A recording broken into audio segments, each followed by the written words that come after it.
Hello everyone. In this lecture we will discuss about memory allocation methods. Okay, memory allocation methods.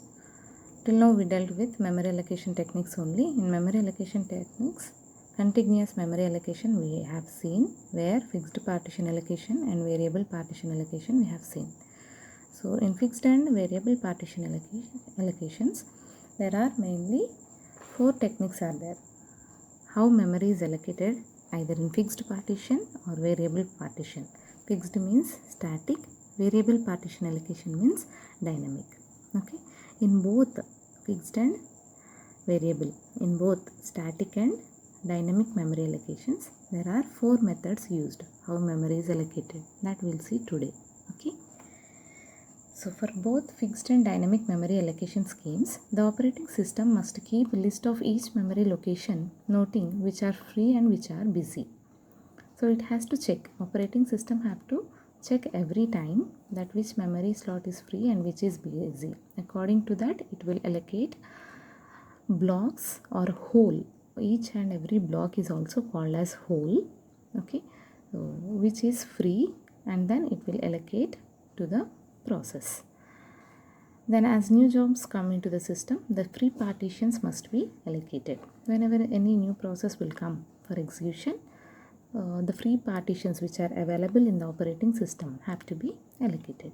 So mainly these partitions are allocated by four ways. We will see them one by one.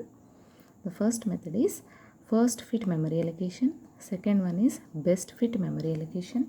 Third is worst fit memory allocation. Fourth is next fit memory allocation. All these memory allocation techniques are contiguous memory allocations. Contiguous means in a continuous manner memory is allocated. Okay, line by line in a sequential order. Okay, so we will see one by one allocation method. The first one is first fit memory allocation. Okay, so in this method what happens? Let us think my process is there and my process requires some 5 KB. Okay, to execute my process requires 5 KB memory.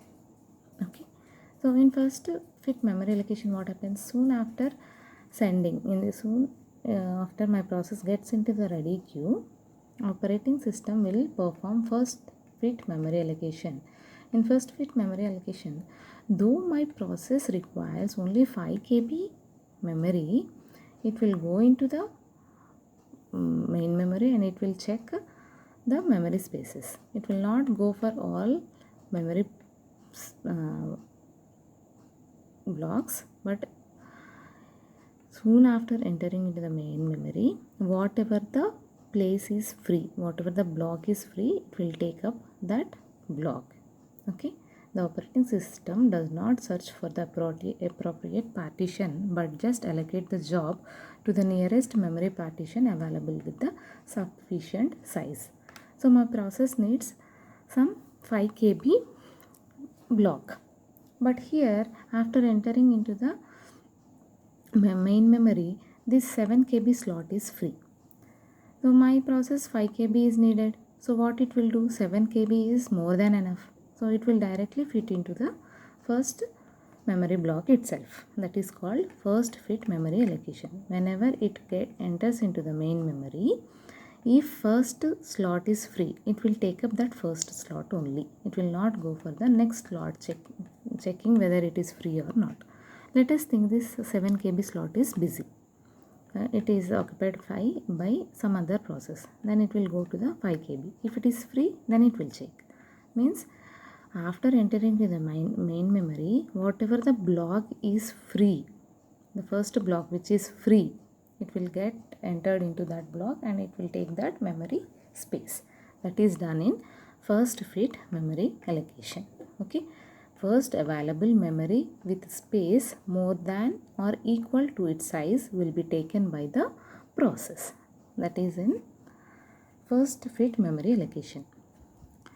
Coming to the advantages of first fit memory allocation, it is very fast in processing because it will not check the whole memory. Whichever the memory space is sufficient and more than enough, it will jump into the block. Okay, as the processor allocates the nearest available memory partition to the job, it is very fast in execution also.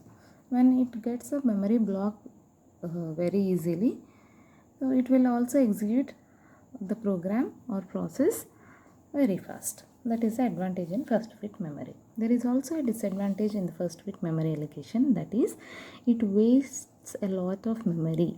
Means, see, my process requires only 5 KB but it has taken 7 KB because this frame is free, so directly it jumped into the first free available frame. So as my process needs only 5 KB, remaining 2 KB is getting wasted here.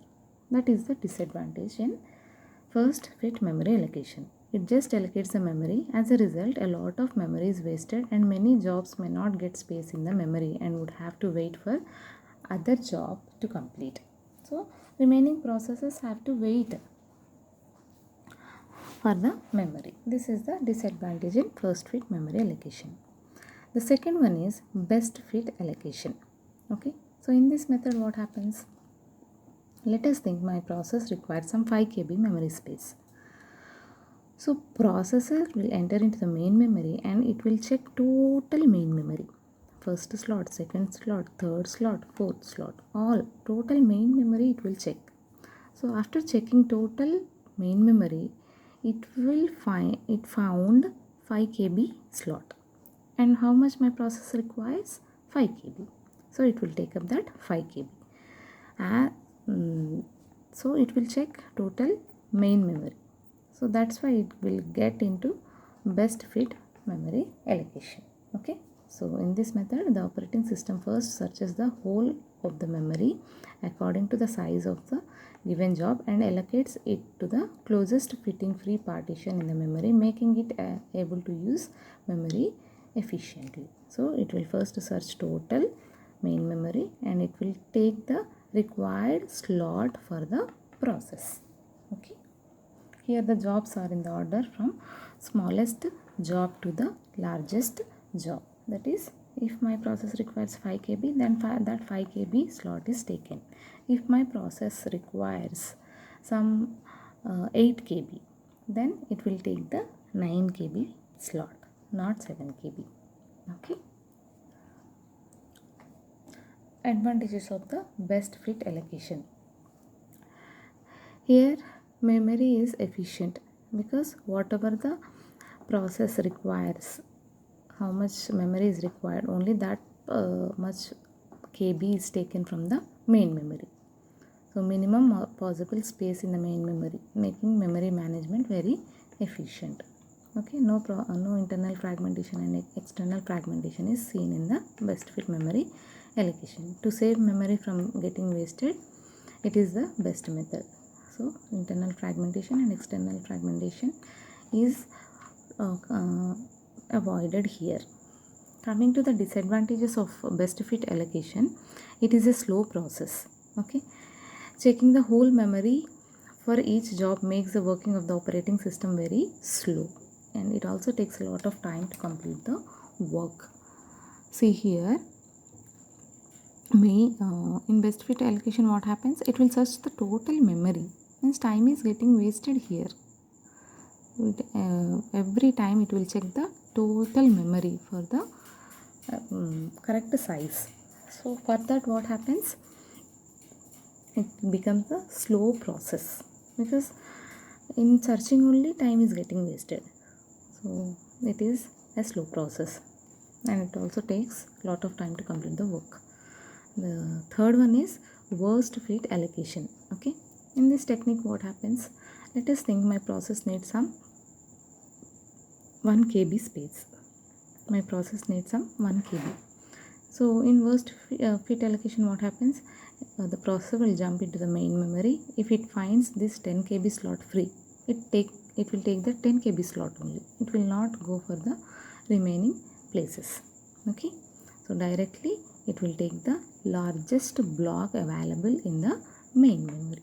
Okay, so the same is written here. In this allocation technique, the process traverses the whole memory and always search for the largest hole or partition, and then process is placed in that hole or partition. So it will take the largest one. Okay, it will not take the small one. Though it requires only 1 KB, it will search, it will take only the largest one. It is a slow process because it has to traverse the entire memory to search the largest hole. It is also like in best fit, it will also search the whole main memory to find out the largest portion. Okay. Advantages of worst fit. You will think that if the name itself is a worst fit allocation, it will be not having any advantages. But here there are some advantages in worst fit allocation method also. Many people say that when it is a worst fit memory allocation, then why it is designed? It is designed because it is also having some advantages. What are those? Since this process chooses the largest hole or partition, therefore there will be a large internal fragmentation. What happens here? See, my process requires only 1 KB, but here 10 KB memory space is taken, because in worst fit what happens? It will search and it will take the biggest portion in the main memory. Okay, so it will, my process takes 1 KB and remaining 9 KB is getting wasted. So if what is the name for this wasted memory? Internal fragmentation. We call it as internal fragmentation. My process will use only 1 KB memory and remaining 9 KB memory is getting wasted, which is called as internal fragmentation. So you may think that internal fragmentation is one of the issue in the fixed partition allocation and how it will become a advantage in worst fit allocation. Okay, here the negative part becomes an advantage because here compaction takes place. Means in this 9 KB wasted memory portion, you can give this portion to another process. Okay, if some other process requires some 2 KB, then in worst fit allocation what happens? It takes the 9 KB part. Okay, this happens in worst fit allocation. So that is the advantage in the worst fit memory allocation. And coming to the disadvantage of worst fit allocation, it is a slow process because it traverses all the partitions in the main memory and then selects the largest partition among the all partitions. So like in best fit, here also it will search the total main memory. So it takes time. That is a problem in the worst fit allocation. Coming to the advantages of worst fit allocation, since the process I have already discussed here. Coming to the disadvantages of worst fit, it is a slow process. Okay, and the final one is next fit allocation. Okay, this allocation comes after the first fit allocation. So what happens here? In first fit what happens? It will jump into the main memory. It will take the first free allotted space, first free space. Okay, in next fit allocation what happens? It will not check the first fit. It will start searching from the next block. It will not go with the first block, but it will go with the second block, because already in first fit allocation it has taken the first slot, first block. So it will, in next fit allocation, it will search the main memory from the next blocks. Okay, this happens in the next fit allocation. Okay, advantage. Next fit is a very fast searching algorithm and it is a comparatively faster than the first fit, best fit memory management algorithms, because here it will leave the searched part. It is already searched. So that is why in next fit allocation it will not search the same part again, but it will start searching from the next part of the memory. So that is why it is a fast process. Disadvantage. It may miss the memory block hole if it doesn't start searching from the beginning. See here, as I told you, it will start searching from the next block. If at all, this 7 KB space is left free. So first, in first fit memory allocation what happened? This 7 KB slot is taken and here execution is going on. And in next fit allocation, when other process comes, okay, when other process comes, at that time if 7 KB space which is occupied by some other process have completed its execution, then this slot will become free. But it will not, in next fit allocation, it will not search for the first block. It will start searching from the next block. So though it is free, it will not take the first block and it will search from here. If it doesn't find any proper space for the process, again it will go back and it will start searching from the start. So this is the disadvantage. Okay, this is all about memory allocation techniques. Okay, these memory allocation techniques, all these methods are performed under contiguous memory allocations. Okay, thank you.